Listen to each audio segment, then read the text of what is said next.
Thank you. You may be seated, everyone. Good afternoon. Good afternoon.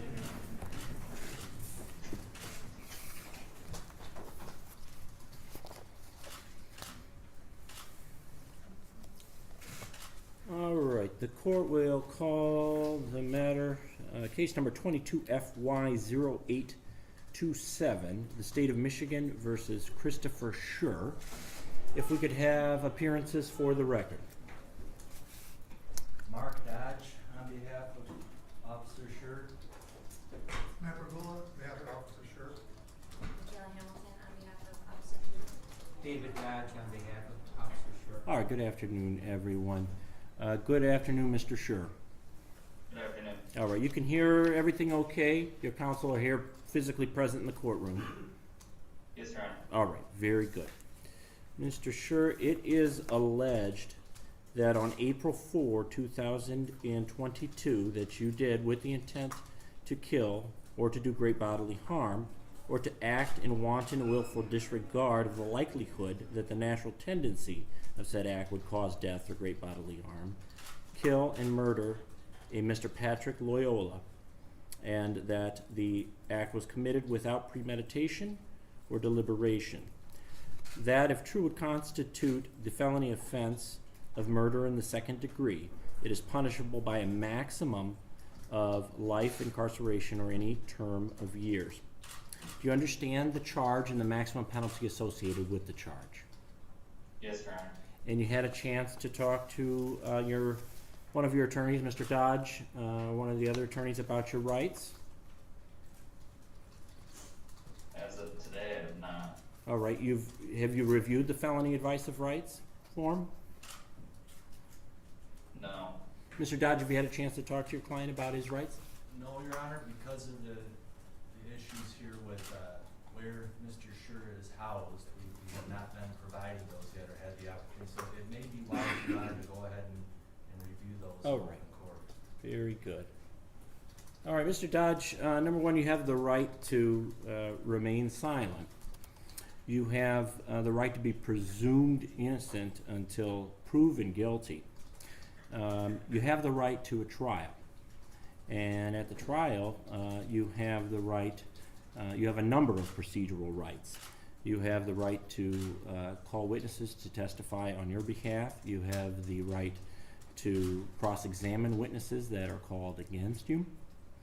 You have the right to ask the court to compel witnesses to come in and testify on your behalf. Are you familiar with the rights that you would have at a trial? Yes, Your Honor. All right. Very good. And Mr. Dodge, are you satisfied that your client understands his procedural rights at this point? Yes, I do. All right. Very good. Then I will advise everyone that the matter will be set for a probable cause conference that will take place on June 21, 2022 at 9:30 a.m. And if necessary, a preliminary examination will be held on June 28, 2022 at 1:30 p.m.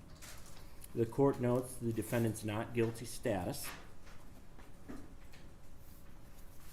Finally, as to the matter of pretrial release, the court would first like to hear from court services. Thank you, Your Honor.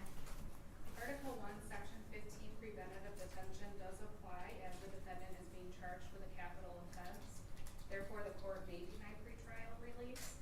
However, court services is not opposed to a cash or surety or a 10% bond, as there is no risk of flight, and in fact, Mr. Schurr did self-surrender. There is also no prior criminal record. He is a lifelong resident of the Kent County area with strong, supportive family ties. There is no known history of substance abuse and also no known mental health issues. And there is a willing co-signer for bond if that were to be requested by the court, along with a stable release address that he also provided to court services. All Thank you, right. Your Honor. Thank you. Mr. Dodge, did you want to address pretrial release? Thank you, Your Honor. I know the defense had an opportunity to file a motion for bond, which I understand the court had. And the court has received that and did have an opportunity to review it.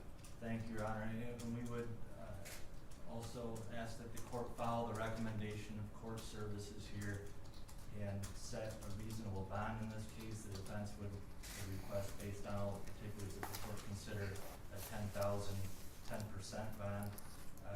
As noted, for assessment of bond purposes, Officer Schurr is not a flight risk.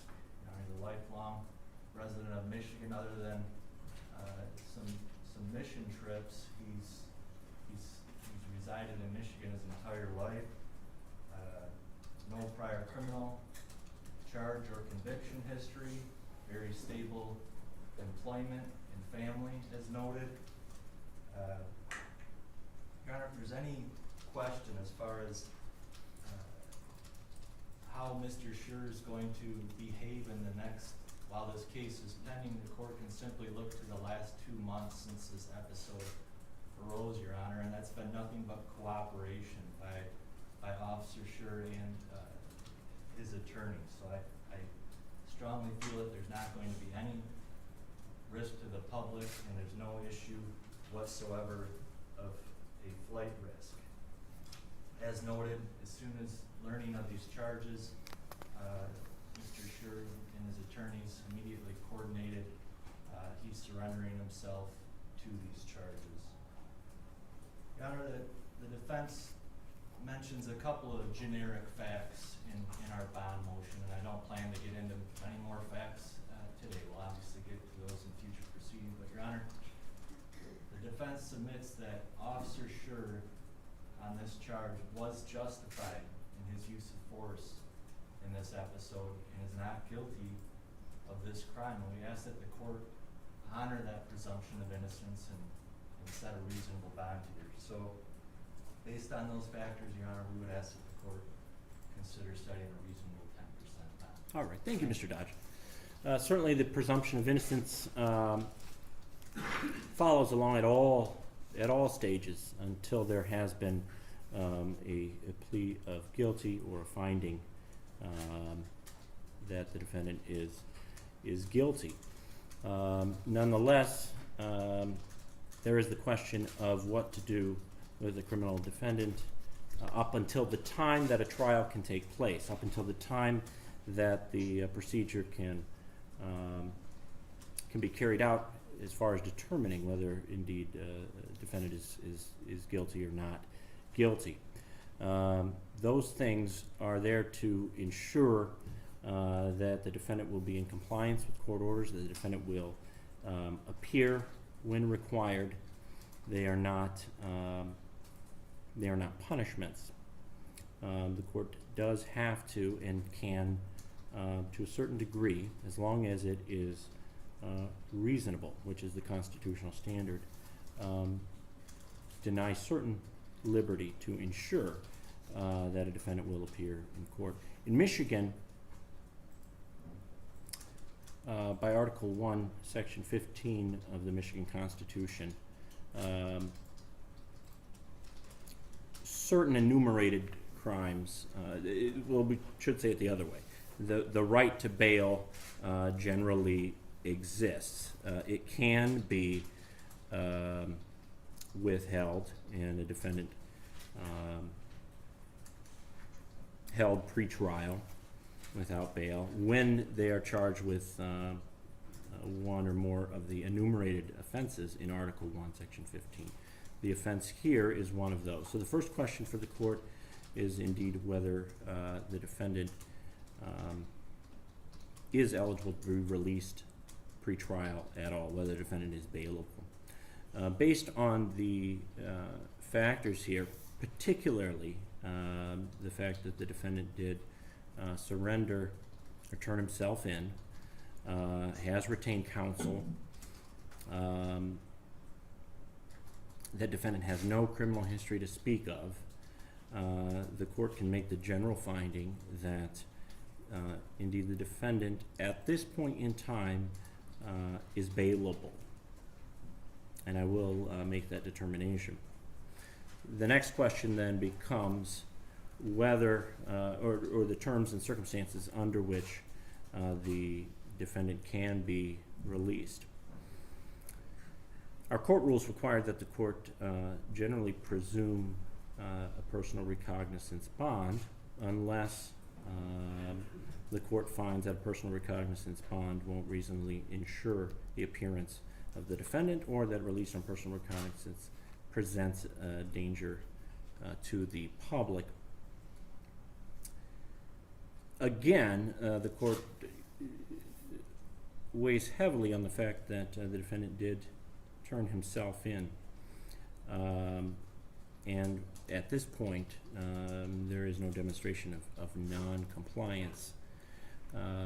However, the nature of a particular charge itself is another factor that the court considers. And there are certain charges, or capital offenses, that by the sheer nature that is the charge that the person is facing, elevates the risk, elevates pretrial risk. And I think the court does have to take that into account here. And so while certainly it weighs heavily on the court that the defendant has turned himself in, is in compliance, has no criminal history, those things weigh heavily, but the court also has to consider the charge. And so I don't think that a personal recognizance bond is appropriate under those circumstances. What I do find is that a cash surety bond is necessary, and I will set that bond amount $100,000 cash surety. That will also be subject to a number of special conditions that will be imposed as a condition of pretrial release. We'll order the defendant not purchase or possess any firearms or dangerous weapons while the case is pending. That defendant report to court services and remain under their supervision while the case is pending. That defendant not use any intoxicating liquors, marijuana, or illegal drugs. Undergo substance abuse assessment if that is directed by court services, if that is deemed necessary. And not engage in any assaultive, threatening, or intimidating behavior. Do you understand all those requirements, Mr. Schurr? Yes, Your Honor. All right. Mr. Dodge, anything further from your perspective? No, Your Honor, thank you very much. All right. All right, good luck with everything. And again, for the record, and so everyone has it down, the probable cause conference will take place on June 21, 2022 at 9:30 a.m. and preliminary examination, if necessary, will be conducted June 28, 2022 at 1:30 p.m. All right, take care, everyone. Thank you.